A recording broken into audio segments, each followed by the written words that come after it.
नमस्कार। कभी सोचा है कि ये जो कुछ भी हमारे आसपास है, एक कुर्सी, एक गिलास पानी, यहाँ तक कि हवा, ये सब आखिर बना किस चीज से है? आज हम इसी सवाल की तह तक जाएंगे और पदार्थ के सबसे छोटे लेकिन सबसे जरूरी हिस्से यानी परमाणु की दुनिया की सैर करेंगे। चलिए, एक छोटा सा थॉट एक्सपेरिमेंट करते हैं। मान लीजिए कि एक सेब को आधा काटा, फिर उस आधे हिस्से को और आधा काटा, और ऐसा करते ही गए, तो क्या कभी कोई ऐसा पॉइंट आएगा जहां उसे और छोटा नहीं किया जा सकता? बस यही एक सवाल था जिसने हजारों साल पहले के दार्शनिकों को ये सोचने पे मजबूर कर दिया था। तो चलिए इस कहानी में थोड़ा पीछे चलते हैं और देखते हैं कि ये विचार सबसे पहले आया कहाँ से था। ये बात कितनी कमाल की है ना, कि हजारों साल पहले जब कोई मॉडर्न टेक्नोलॉजी नहीं थी, दुनिया के दो अलग अलग हिस्सों में दो विचारकों ने लगभग एक ही बात सोची। भारत में महर्षि कणाद और ग्रीस में डेमोक्रिटस दोनों इस नतीजे पर पहुंचे कि अगर हम किसी भी चीज को तोड़ते जाएं तो आखिर में एक ऐसा कण बचेगा जिसे और नहीं तोड़ा जा सकता। एक ने उसे परमाणु कहा, दूसरे ने एटम, और मतलब दोनों का एक ही था जिसे काटा ना जा सके।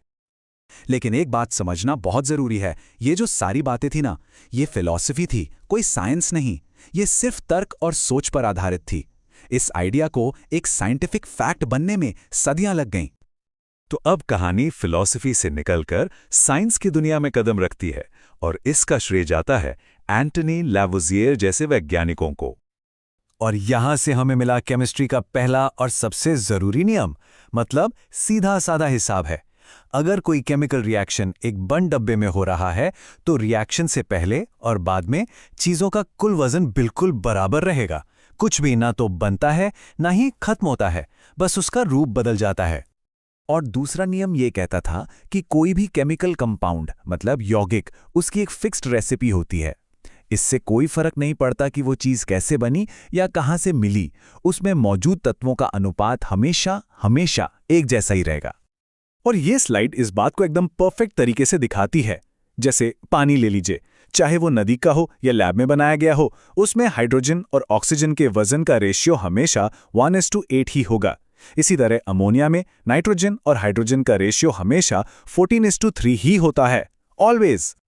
तो अब वो वक्त आ गया था जब इन सारे नियमों को जोड़ने के लिए एक जबरदस्त थियरी की जरूरत थी।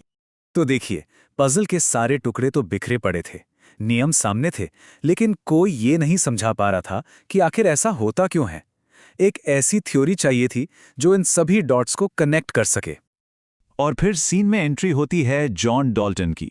यही वो इंसान थे जिन्होंने हजारों साल पुराने परमाणु के आइडिया को केमिस्ट्री के नए नियमों से जोड़ा और एक ऐसी थ्योरी दी जिसने साइंस की दुनिया को हमेशा के लिए बदल दिया। तो डाल्टन का सिद्धांत बहुत ही सिंपल और पावरफुल आइडियाज पे टिका था। पहला, कि हर चीज परमाणुओं से बनी है। दूसरा, कि ये परमाणु अविभाज्य हैं, मतलब इन्हें तोड़ा नहीं जा सकता। और सबसे बड़ी बात, उन्होंने बताया कि अलग अलग तत्वों के परमाणु अलग अलग होते हैं और यही परमाणु जब एक फिक्स्ड रेशो में जुड़ते हैं तो कंपाउंड्स बनाते हैं। और बस इसी एक बात से स्थिर अनुपात के नियम की गुत्थी सुलझ गई। तो जब डाल्टन ने यह सब बताया तो एक सवाल सबके मन में आया कि ये परमाणु आखिर हैं कितने बड़े। चलिए अब जरा इनके साइज का अंदाजा लगाते हैं। इतना छोटा कि इसकी कल्पना करना भी मुश्किल है। इसका साइज है लगभग 10⁻⁻10 मीटर। मतलब अगर आप 1 मीटर की लाइन बनाना चाहें तो आपको उसमें 10 अरब परमाणु एक के पीछे एक रखने होंगे। सोच कर देखिए, 10 अरब। इस साइज को ठीक से समझने के लिए जरा ये तुलना देखिए। एक हाइड्रोजन परमाणु के मुकाबले रेत का एक कण लाखों गुना बड़ा है और एक सेब तो खरबों गुना।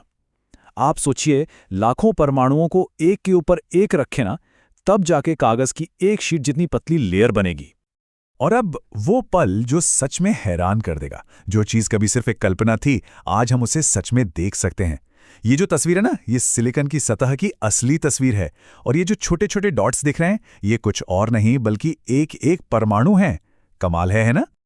तो ठीक है, परमाणु बिल्डिंग ब्लॉक्स तो हैं, लेकिन ये अकेले नहीं रहते। ये आपस में जुड़कर हमारी दुनिया को बनाते हैं। असल में परमाणु काफी मिलनसार होते हैं।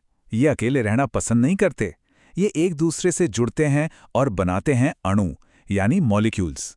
और इन्हीं मॉलिक्यूल से वो सब कुछ बनता है जो हमारे आसपास है। अब देखिए, परमाणु का वजन इतना कम होता है कि उसे ग्राम या किलोग्राम में नापना बहुत मुश्किल है। तो वैज्ञानिकों ने एक बड़ा स्मार्ट तरीका निकाला।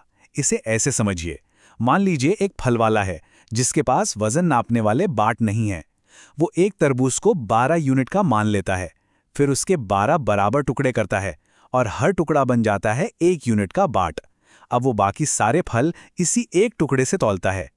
ठीक इसी तरह वैज्ञानिकों ने कार्बन 12 परमाणु को स्टैंडर्ड माना और उसके वजन के 12वें हिस्से को एटॉमिक मास यूनिट कहा। अब बाकी सारे परमाणुओं का वजन इसी यूनिट के हिसाब से नापा जाता है। तो जब ये परमाणु एक दूसरे से केमिकली जुड़ जाते हैं तो बनता है अणु, और अणु ही किसी भी चीज का वो सबसे छोटा कण है जो अकेले रह सकता है और उसमें उस चीज की सारी प्रॉपर्टीज भी होती हैं। तो चलिए अब केमिस्ट्री की भाषा को थोड़ा समझते हैं कि आखिर ये परमाणु एक दूसरे से जुड़ते कैसे हैं। वैलेंसी एक बहुत ही सिंपल सा कॉन्सेप्ट है। आप इसे ऐसे समझ सकते हैं कि किसी परमाणु के पास दूसरे परमाणुओं को पकड़ने के लिए कितने हाथ हैं। जैसे हमारे पास 2 हाथ होते हैं और एक ऑक्टोपस के पास 8, वैसे ही अलग अलग परमाणुओं की जुड़ने की ताकत यानी वैलेंसी अलग अलग होती है। और कमाल की बात यह है कि अगर हमें तत्वों की वैलेंसी पता हो तो हम बहुत आसानी से बता सकते हैं कि वो मिलकर क्या बनाएंगे। जैसे हाइड्रोजन का 1 हाथ है और क्लोरीन का भी 1, तो वो दोनों मिलकर बनाते हैं HCl। लेकिन ऑक्सीजन के पास 2 हाथ हैं, तो उसे जुड़ने के लिए 2 हाइड्रोजन की जरूरत पड़ती है और बन जाता है H2O यानी हमारा पानी। और अंत में एक सवाल जो सोचने पर मजबूर करता है। अगर हम सब और हमारे आसपास की हर चीज बस कुछ परमाणुओं का खेल है जो केमिकल नियमों से बंधे हैं, तो फिर ये चेतना, ये भावनाएं, ये विचार, ये सब कहां से आते हैं?